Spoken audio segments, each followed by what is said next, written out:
마태복음 27장 27절로 44절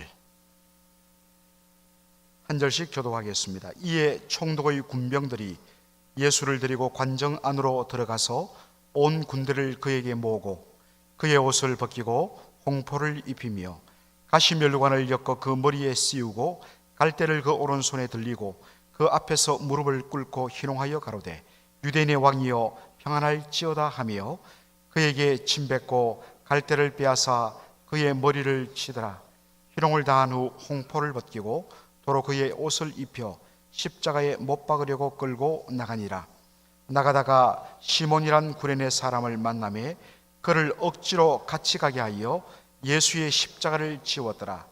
골고다 즉 해골의 곳이라는 곳에 이르러 썰개탄 포도주를 예수께 주어 마시게 하려 하였더니 예수께서 맛보시고 마시고자 아니하시더라. 저희가 예수를 십자가에 못 박은 후에 그 옷을 제비 뽑아 나누고 거기 앉아 지키더라. 그 머리 위에 이는 유대인의 왕 예수라 쓴 죄패를 붙였더라. 이때에 예수와 함께 강도 둘이 십자가에 못 박히니 하나는 우편에 하나는 좌편에 있더라. 지나가는 자들은 자기 머리를 흔들며 예수를 모욕하여 가로되 성전을 헐고 사흘에 짓는 자여, 네가 만일 하나님의 아들이어든 자기를 구원하고 십자가에서 내려오라 하며 그와 같이 대제사장들도 서기관들과 장로들과 함께 희롱하여 가로되 저가 남은 구원하였으되 자기는 구원할 수 없도다. 저가 이스라엘의 왕이로다. 지금 십자가에서 내려올지어다. 그러면 우리가 믿겠노라. 저가 하나님을 신뢰하니 하나님이 저를 기뻐하시면 이제 구원하실지라.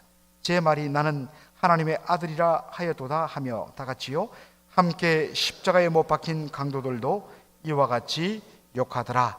아멘.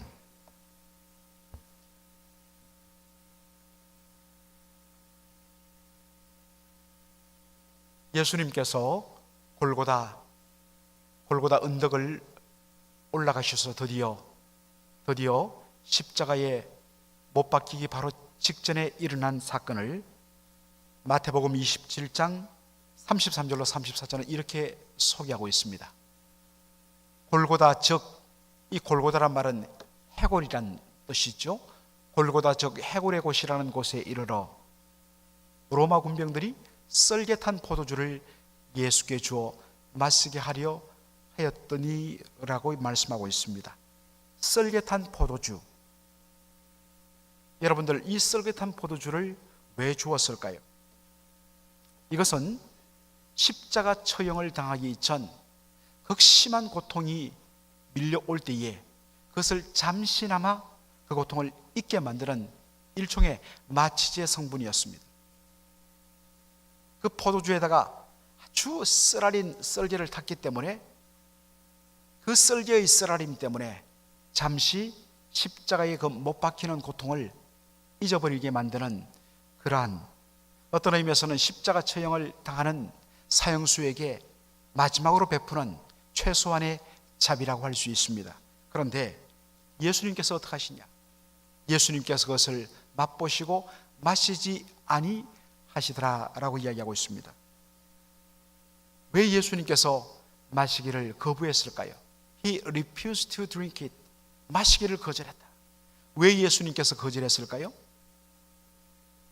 썰개탄 포도주의 그 맛이 너무나 썼을까요? 그 이유는 여기에 이 마시고자 아니하였더라 이 말에 헬러 원어를 그대로 직역을 하면 그가 마시지 아니하기로 결단했다는 말씀으로 번역해야 정확합니다. 마시지 아니하기로 결단했다. 예수님의 의지적인 결단이 담겨 있는 겁니다. 단순히 맛을 보니까 너무 쓰갖고 에이테테 하면서 뱉어낸 것이 아니라 의도적으로 거부했다는 것입니다. 마시지 않기로 결심했다는 것입니다. 왜 예수님께서 의도적으로 이것을 거부했을까요? 지금 예수님은 십자가에서 죄인들의 죄를 죄신하여서 바로 죽으시는 것입니다. 그러기에 예수님은 이 십자가에서 그 모든 죽음의 고통을 온전히 다 받기를 원하셨던 것입니다. 너무나 고통스럽고 잠시나마 잊을 수 있다면, 내려놓을 수 있다면 그것을 내려놓고 싶은 만큼 고통스러운 것이었는데 예수님은 그것을 온전히 다 받기를 원하셨기 때문에, 그래서 썰개탄 포도주를 마시지 않기로 결단했던 것입니다. 그러고 나서 십자가를 못 박았는데 그 뒤에 쏟아지는 그 사람들의 비난과 조롱과 욕설들이 오늘 본문에 기록되어 있습니다. 사람들이 밑에서 예수님을 향하여 손가락질합니다. 네가 만일 하나님의 아들이어든 너 자신을 구원하고 지금 십자가에서 내려오라. 그러면 우리가 믿겠다. 십자가에서 내려와라. 그러면 우리가 믿겠다고 그 다음에 이야기하고 있습니다. 마지막에 하나 더 읽을 것은 43절입니다. 사람들이 비아냥합니다. 저가 하나님을 신뢰하니 하나님이 저를 기뻐하시면 이제 구원하실지라. 저의 말이 나는 하나님의 아들이라 하였도다. 그렇게 밑에서 조롱합니다.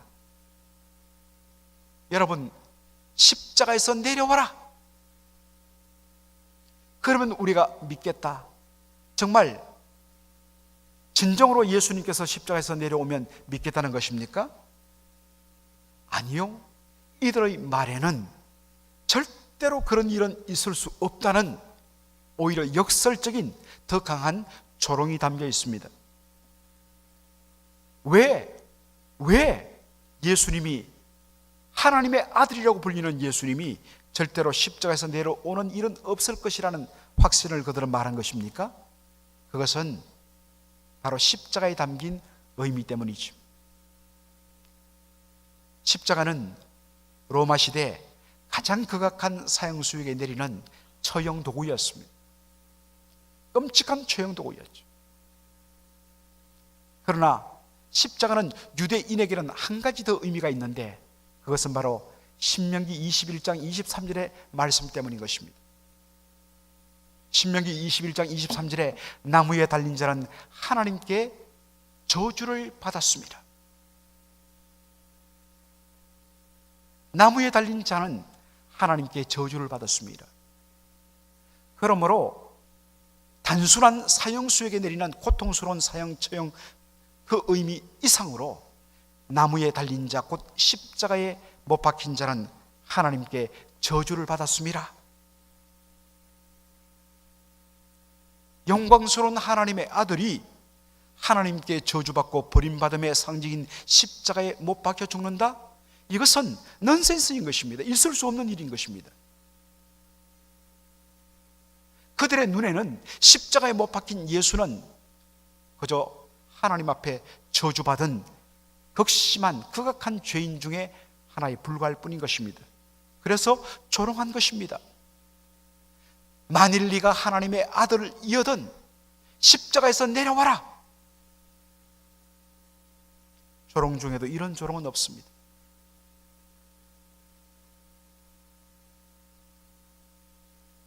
여러분, 밑에서 이와 같은 조롱, 네가 진짜 하나님의 아들이라면 한번 내려와 봐라. 그래서 네가 하나님의 아들인 것을 증명해 봐라.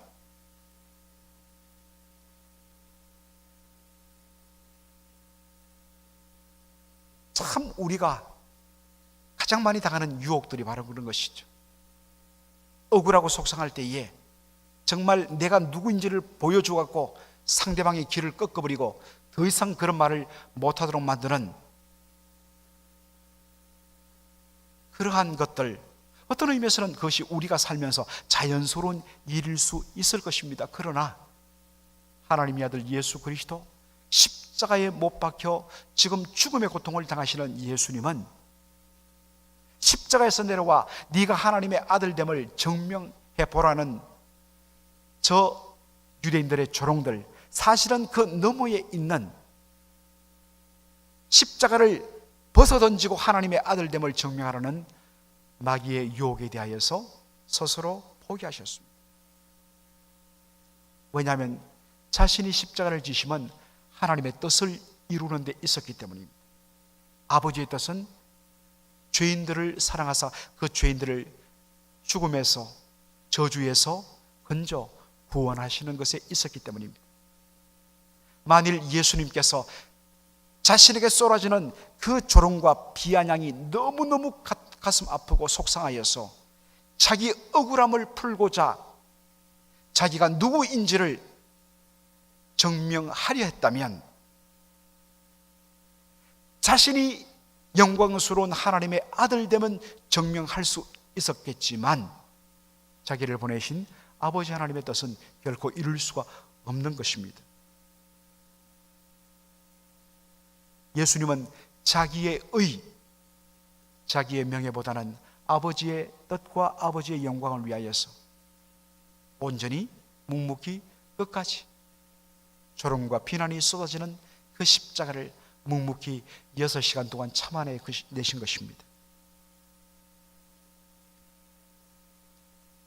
오늘 저는 이번 한 주간 마태복음을 가지고 예수님의 고난을 묵상하면서 특별히 마태복음의 흐름을 따라 지금 보면서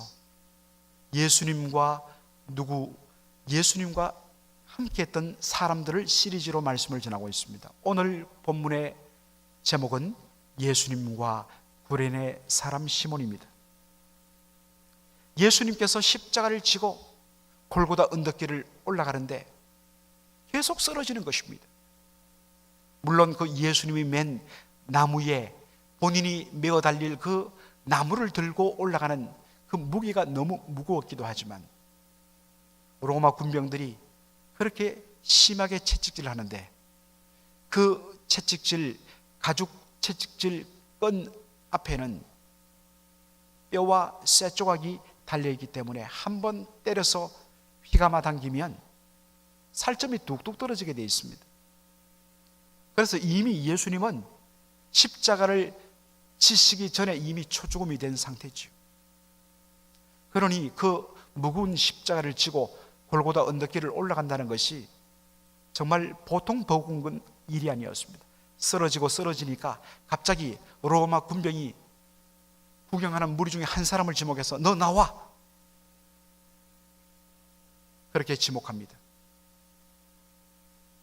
제가 산상수훈을 강의하면서 여러분 몇 주 전에 들었지 않습니까? 누가 너를 오리를 가게 하거든 십리를 가라라고 하신 말씀 기억나시죠? 이것은 전쟁터에 나가는 로마 군인에게 준 특권인데 로마 군인은 누구든지 식민지 백성에게 지목하여서 자신의 짐 혹은 자기의 요구를 지고 오리 동안 갈 수 있도록 하는 특권을 주었다고 이야기했습니다. 바로 그 특권을 발동하여서 보다가 한 사람을 그냥 지목했습니다. 눈길이 맞은 한 사람, 너 나와, 너가 대신 지고 가.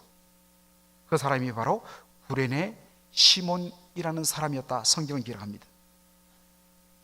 여러분, 구레네 사람 시몬, 정확하게 헬라어식으로 말하면 퀴리네입니다. 오늘날의 리비아에 있는 한 고대 도시죠.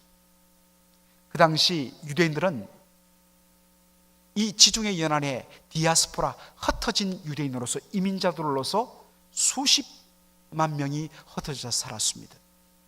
그런데 매년 1년에 한 번 혹은 수년에 한 번 꼭 이 명절을 당하면, 유대절기를 당하면 그들의 조상의 고향 예루살렘에 있는 성전에 가서 하나님 앞에 절기를 지키는 것, 이것이 그들에게는 거룩한 의무였기 때문에 유월절과 무교절을 지키기 위하여서 그 머나먼 북아프리카 리비아 구레네에서 예루살렘 성전으로 와서 갑자기 누가 십자가를 지고 올라간다는 말을 듣고서 구경하기 위해서 고개를 내밀었다가 그냥 지목을 당합니다.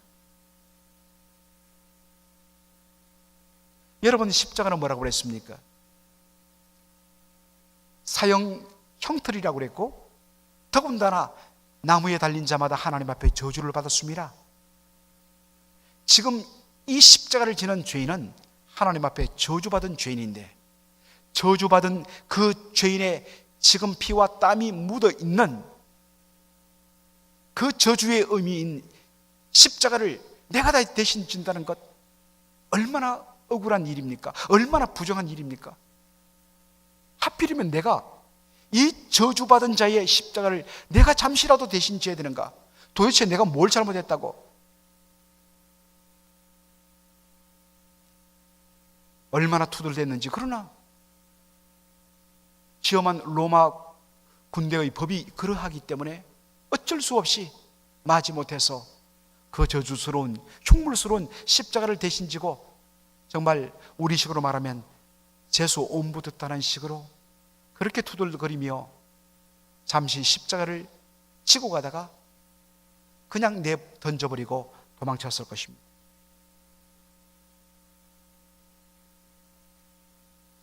그런데 마태복음 15장, 마가복음 15장, 잘못됐네요. 저희 실수입니다. 마가복음 15장 21절에 보면 구레네 사람 시몬을 이렇게 표현합니다. 알렉산더와 루포의 아비인 구레네 사람 시몬. 여러분, 마가복음에 이 마가는 성령의 감동을 받아 기록하면서 왜 구레네 사람 시몬을 표현할 때 다른 복음서에는 없는 알렉산더와 루포의 아비인 구레네 사람 시몬이라고 표현했을까요?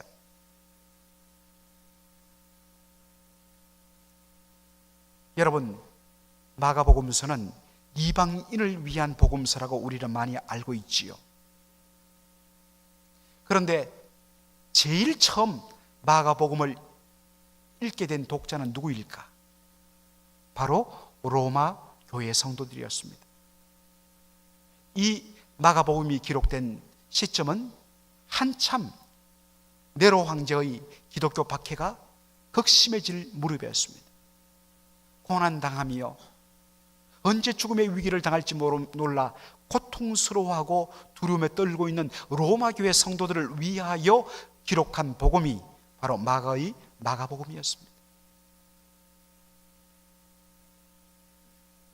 그러므로 1차적으로 이 마가복음이 로마 교회 성도들을 위하여 기록된 복음이라고 했을진데, 로마 교회 성도들에게 알렉산더와 루포는 너무나도 잘 알려진 인물이었습니다. 그래서 구레네 사람을 모든 로마 교회 성도들이 잘 알고 있는 저분이 누구냐면 알렉산더와 루포의 형제의 아버지였다. 와, 그렇구나. 그런데 이 이름이 등장하는 성경에 또 한 곳이 있습니다.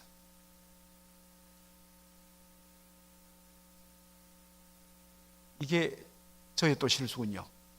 로마서 16장 13절인데 어젯밤에 이 파워포인트를 만드는데 요 몇 구절 안 된 걸 만들면서 거의 30-40분을 졸면서 졸았다 깨었다 졸았다 깨었다 만들었습니다. 그러다 보니 제가 이렇게 실수를 해서 죄송합니다. 로마서 16장 13절을 우리 다 같이 한번 읽어보도록 하겠습니다. 시작. 주 안에서 택하심을 입은 루포와 그 어머니에게 문안하라. 그 어머니는 곧 내 어머니라. 여러분, 로마서 16장은 사도 바울이 로마서를 15장까지 중요한 내용을 다 쓴 후에 마지막으로 로마 교회 지도자들에게 문안 인사를 드리는 것입니다. 주 안에서 택하심을 입은 누구? 루포와, 루포는 로마 교회에는 오늘처럼 수천 명, 수백 명이 함께 모이는 예배당이 그 당시에 없었습니다. 지역적으로 우리로 말하면 맥클린, 강 건너 포토맥, 그리고 저 페어팩스, 저 챈틀리, 이런 식으로 지역마다 20명, 30명씩 다락방에 모여서 그렇게 예배를 드렸습니다. 그러니 로마에 있는 곳곳에 조그마한 가정교회 지도자들에게 문안 인사를 드리는데 그 중에 한 사람, 주 안에서 택하심을 입은 루포와 그 어머니에게 문안하라. 그 어머니는 누구라고요? 내 어머니라. 루포는 로마 교회의 지도자였습니다. 그래서 루포와 그의 형제 알렉산더는 로마 교회의 성도들이 가장 사랑하며 존경하는 지도자이기 때문에 그 이름을 언급한 것이죠.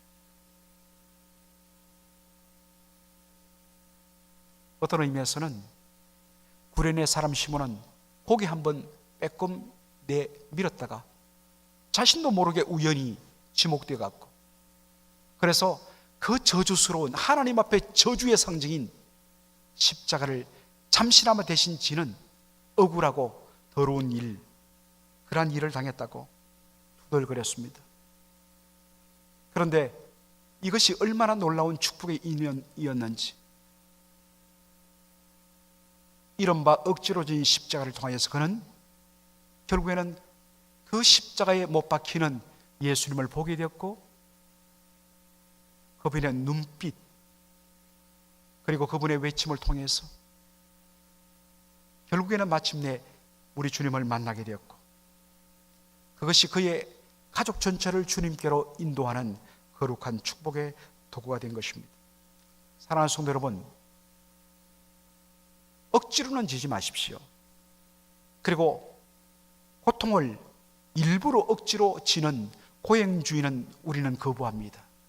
그러나 때로 내가 원치 않고 내가 생각하지도 못했던 그런 일, 특별히 그것이 나에게 손해가 되고 억울한 일이 되었을 때에 우리는 왜 하필이면 나냐? 그렇게 불평불만할 때도 있지만,